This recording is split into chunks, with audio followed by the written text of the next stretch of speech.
Welcome to the Explainer. Today we're diving into how engineers actually translate our incredibly messy, totally nonlinear physical reality into solvable mathematical chunks. If you've ever wondered how we can confidently predict the behavior of something as complex as a supersonic jet or a towering skyscraper before it's even built, well, you're in the right place. Without computational methods, we'd be stuck relying purely on impossibly expensive and frankly extremely dangerous trial and error. We literally have to know exactly how things are going to perform before we cut a single piece of steel. And that is exactly what computational modeling lets us do. Okay, let's jump right into a fascinating question that sits at the very heart of modern design. We all know perfectly well how to calculate the stress on a simple, straight beam, right? But what about a massive turbine blade inside a jet engine?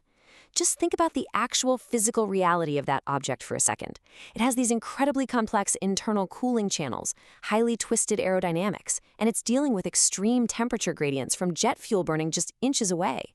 Traditional pencil and paper math, it simply hits a brick wall here. Why? Because the human brain, and standard calculus for that matter, just cannot process millions of interacting physical variables all at once. We absolutely need a completely different approach. Here is our roadmap for today.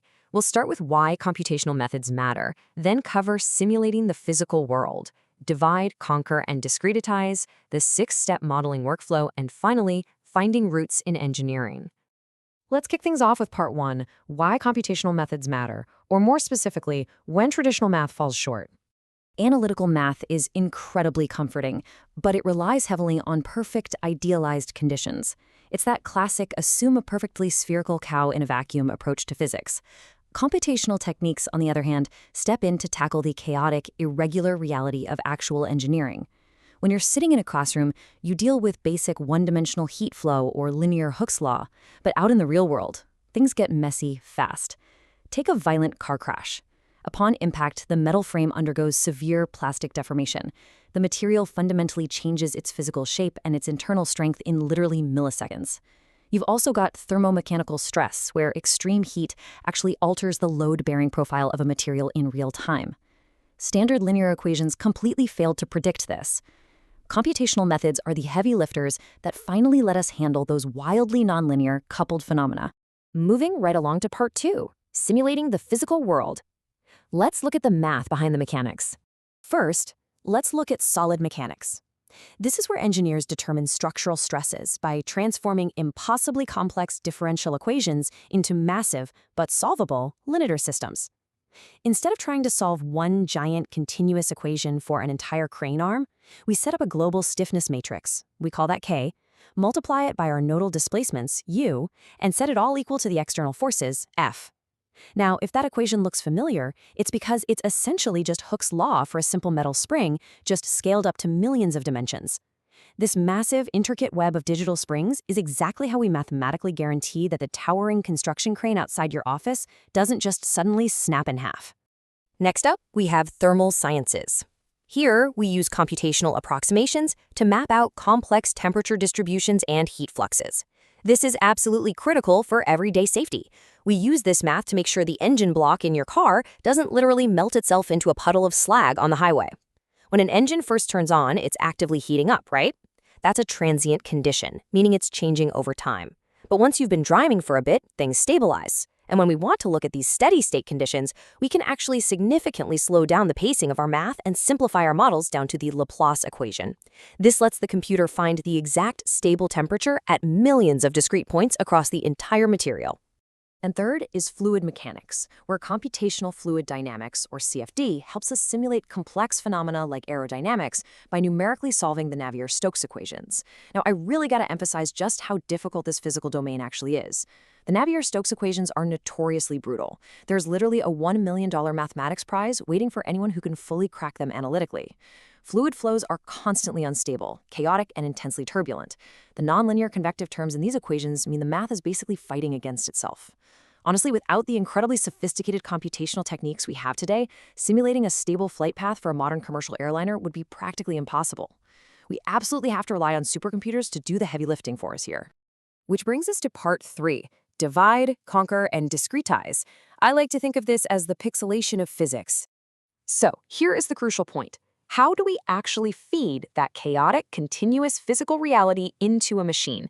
We do it through a process called discretization. You see, a computer simply cannot understand smooth infinity or continuous curves. It only understands discrete numbers. Discretization is the vital bridge between human calculus and computer algebra. It essentially means breaking down a continuous object into a grid. It's a lot like taking a beautifully smooth, continuous physical landscape and turning it into a digital photograph made entirely of individual rigid pixels.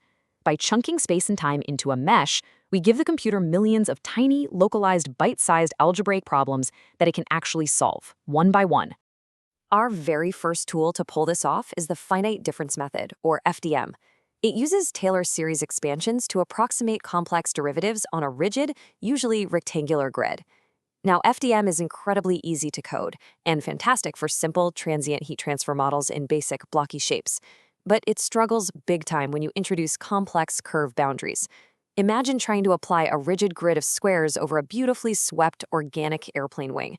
You're going to be left with these jagged, staircase-like edges that completely ruin your aerodynamic calculations.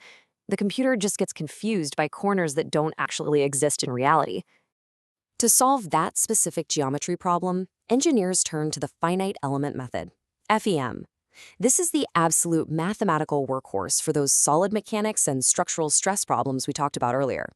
FEM effortlessly handles irregular shapes by dividing them into simpler elements, usually triangles or tetrahedrons.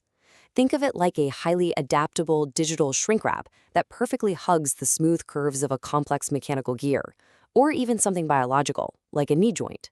It approximates the solution over each tiny element using local piecewise polynomials. Now, it definitely comes at a much higher computational cost than FDM, but the structural accuracy you gain for real-world objects, it's completely unparalleled. Finally, there's the finite volume method, or FVM. This is the absolute gold standard for fluid dynamics. With FVM, you divide the space into distinct control volumes and calculate the exact flux of mass or energy going in and out of each specific volume. So, why does this matter so much for fluids? Because FVM is inherently conservative, meaning what goes out of one volume must exactly enter the neighboring one. Think about it. If your math loses even a tiny fraction of a percent of fluid mass per calculation step over a long simulation, you've mathematically leaked hundreds of gallons of fuel right out of your jet engine. FVM's strict accounting ensures absolutely nothing is lost, preserving perfect physical reality. All right, part 4, the 6-step modeling workflow. Let's see how we get from the problem to the solution. Let's step back a second and look at how all these different techniques actually fit into a structured start-to-finish engineering journey. Notice how strictly linear this 6-step workflow is. You always start by carefully defining your physical problem. Then you build your mathematical model. Only then can you discretize the geometry. After that comes the heavy numerical solving, followed by post-processing to visualize all that raw data. But listen, the absolute most crucial part of this entire journey is step 6, verification and validation. You must check your beautiful, colorful simulation against a physical, real-world lab experiment. Because honestly, without validating against physical reality, your computer hasn't actually produced engineering. It's just generated a really, really expensive cartoon. Finally, part 5, finding roots in engineering. Time to dial in the specific math. Let's zoom all the way into the exact math happening during that 4th step, numerical solving. What happens when your engineering equation is so heavily twisted and wildly nonlinear that you can't just isolate x on one side of the equal sign? Well, you have to rely on computational root-finding methods. Whether we're trying to find a complex friction factor in a highly turbulent pipe or figuring out exactly how deep a heavily loaded buoy sinks on the ocean, we're essentially asking the computer to play a highly sophisticated game of guess and check to hunt down the exact point where our massive function equals 0. Now, engineering is ultimately all about trade-offs, and root finding is absolutely no different. You have to choose your mathematical weapon wisely. On one hand, you've got the bisection method. This relies on safe, slow, brute force binary chopping. If you have a positive guess and a negative guess, the root has to be between them, so you just keep having the interval. It's painstakingly slow, but it's mathematically guaranteed to work. On the other extreme, you have the Newton-Raphson method, which uses the slope of the function to shoot directly toward the root at blinding speed. But there's a catch. If that slope hits a flat spot, your calculation shoots off into infinity and crashes the entire simulation. The secant method offers a really clever middle ground, estimating that slope numerically to perfectly balance speed and stability. To wrap things up, knowing that modern labs are already integrating machine learning alongside these traditional methods, we really have to ask, How is AI going to revolutionize these computational simulations next? We've spent decades perfecting the art of discretizing continuous physics into these massive matrices for supercomputers to slowly grind through. But could neural networks soon allow us to bypass those massive calculations entirely? Could we instantly predict stress, heat, and fluid flow based on deep pattern recognition rather than pure numerical integration? It's a thrilling frontier and one that could honestly render traditional solvers completely obsolete. Thank you for joining me for this explainer, and keep questioning how we mathematically model the world around us.